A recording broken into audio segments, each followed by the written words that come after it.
Hello and welcome to News Center. I'm Madiha Mujawar. It's been over a month since the tragic Air India plane crash in Ahmedabad. A Wall Street Journal report has quoted sources who have heard the black box recordings and claim the captain of the doomed Air India plane turned off the fuel flow to engines. The junior pilot reportedly panicked and asked the captain why he turned off the switches. The preliminary investigative report did not release the entire black box recordings or identify which pilot said what in the cockpit. Captain C.S. Randhawa, the president of Federation of Indian Pilots, joins us now. Captain Randhawa, thank you very much for speaking to CNBC-TV18. The Wall Street Journal, as you heard, claims that Captain Sabharwal moved the fuel control switches. How do you respond to that? Madiha, good evening. I have read this report in the morning at 8:46. It was Indian Standard Time. It was released by Wall Street Journal. And I was pained to read the report, as there is no evidence in the preliminary report which has been circulated by Government of India that the pilots had cut off the engines. On the contrary, if you see the CVR recording, it has said that the pilots are talking amongst each other that who cut off the switches. So they are not clear when they are commenting, the foreign media is commenting that the pilots have done it, then they should have evidence. The preliminary report and the Minister of Civil Aviation in his press conference has not indicated at all that the pilots have moved the fuel control switches. The report says it transitioned. Now, what does transition mean? Transition, this is an American terminology used. And it is either fuel control switches are to cut off or to run. So transition means in between, transitioning from one point to another point. You're right. You're right, Captain Randhawa. The report does not clarify how the switches transitioned from run to cut off, who did that. They don't clearly say, the report doesn't clearly say whether the pilots did it. Captain Randhawa, why do you think the findings of the AAIB's investigation, which has Indian investigators, are being reported by the American media? The NTSB, we know, was a part of this probe. So do you believe that the US agencies have any role in influencing the narrative through these reports that we see in American media? It could be. It could be very much possible what you are saying. There is a lot of truth in it, that how come they are getting access to such information. In fact, the Western media had the report contents before it was made to public. So I would say that that this is actually deliberately attacking the community as such around the world. It's not only in India, the whole pilot fraternity. It is not a joke that you're playing around with. It's like playing with toys, at home. So this is a serious matter where the fuel control switches are concerned. It is only under 3 circumstances the switch is supposed to be moved as per the manufacturer. Now, this particular accident is not being related to the ANA aircraft, which both the engines flamed out, which happened on 17th of January in 2019 at Osaka. So the advisory on FAA of 2018 has been given more emphasis, the locking system of the fuel control switch. If the fuel control switch is not moved, so that does not take that much of credibility. So, Captain Randhawa, if I may ask, what makes you strongly deny pilots' role in moving these switches to cut off? Your letter to the Aviation Ministry said it's not possible for a pilot to move both the switches from run to cut off in one second. It also mentions a possible FADC misinterpretation. Could you tell us more about that, and why do you think these were not addressed in the preliminary report? Is there enough understanding within the AAIB about these complex systems? And if you could tell us, why do you think the pilots didn't have any role in moving the switches? You see, I'm going by the chronological events, how it happened. Um, the severe transcript should have been right from the time the aircraft got the takeoff clearance till the time the aircraft crashed. In the prelim report, they should have given the entire conversation, second by second. They have given parts of the things in the DFDR. There, in DFDR also, everything is not mentioned. Now, I want to ask that why the CVR transcript, which is a very crucial part of evidence, has not been covered in detail. The pilot's call, the clearance to take off, what they have observed in the takeoff, was there any abnormality, what are the speeds, what are called out, aircraft got airborne, what are the health of the engines, not mentioned in the DFDR. Right.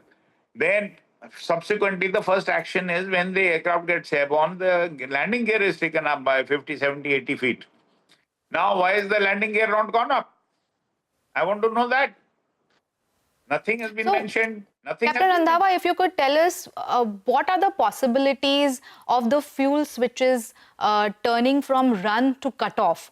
What are the possibilities that could lead to that transition? You see, they are cut off. When is the fuel switch cut off?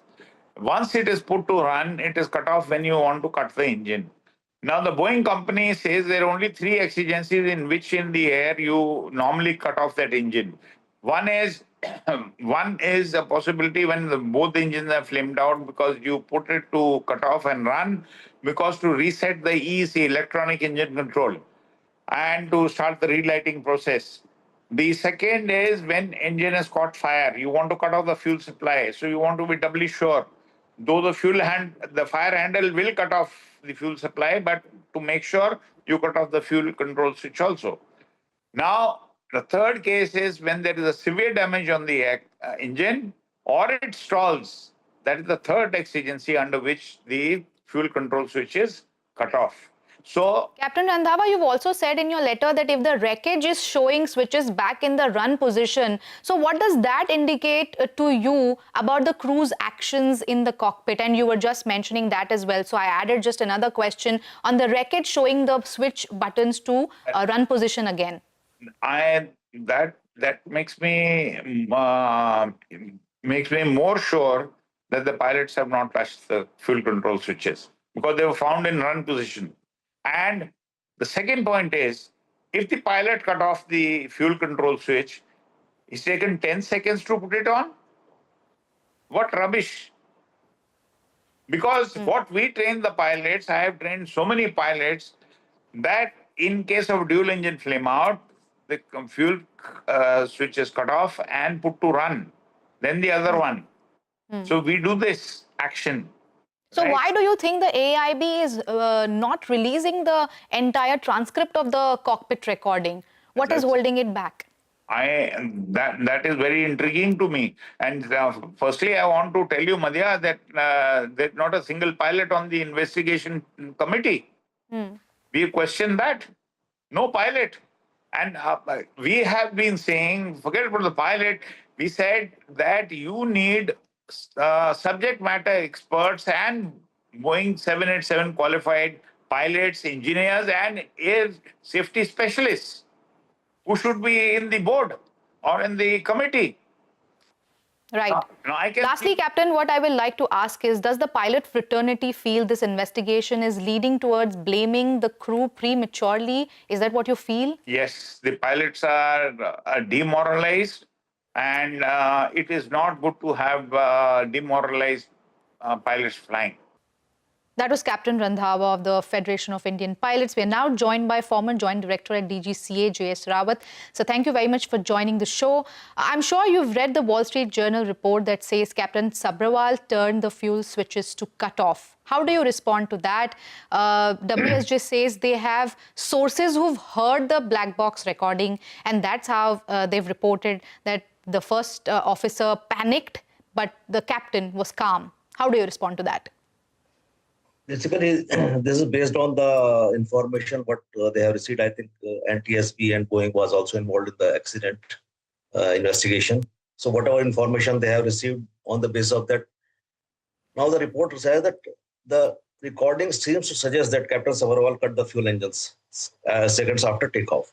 So it is just a conclusion which is based on the evidences available with them in the form of recording, and also backed by some of the EFDR data. So that is not a final conclusion. It is just it suggests whatever the evidence is suggesting that it is like that. So there is the WSJ report says, sir, they have sources who are telling them that they've heard the black box recording, and this is what they heard, that the first officer panicked when the switches were off and the captain was calm. And that's how they are suggesting that it was the captain who turned the fuel switches from run to cut off. So that's what they are saying. They are no authority to give a final conclusion on that. The final conclusion will be on the basis of the investigation which has been carried out by the Indian government and whatever they call the AAIB. So that will be the final say in that. Now so many people can jump to the conclusion based on the evidence of what they are having, but that is not there. That is not true. Investigating authority has to rule out all the possibilities regarding the switches problem and whatever the problems are there with the switches, which has been highlighted through the circular, FAA circular and EASA circular also. So they have to see from all the point of view before concluding the final, coming to the final conclusion. You're right, sir, but the WSJ report seems very confident. The tone is very confident. And this is the second time that they're reporting on the investigation. The first report that they had was that the investigation is focusing on the fuel switches, and days later, AAIB confirmed that it was the fuel switches that led to the engine losing thrust. This is their second report. So what is the likelihood of this becoming true? The WSJ is not the authority which is recognized by the ICAO for the purpose of the investigation. ICAO recognizes the state, and in the state, AAIB is the concerned body which is a final authority which has to be considered by the ICAO. Now, WSJ may write so many things. Every paper may write so many things of this issue. Now you are hearing about that it is premature to call the pilot. They are putting the blame on the pilot. So this is the conclusion which they have based on. Conclusion they have arrived based on the evidences which are available with them. The investigation has not been completed. So further, when the investigation will be completed, only then it can be said by the authority, in this case the DGCA, what was the cause of the accident. Thank you, Mr. Rawat, for speaking to CNBC TV18. It's time for a break. News and updates continue on the other side.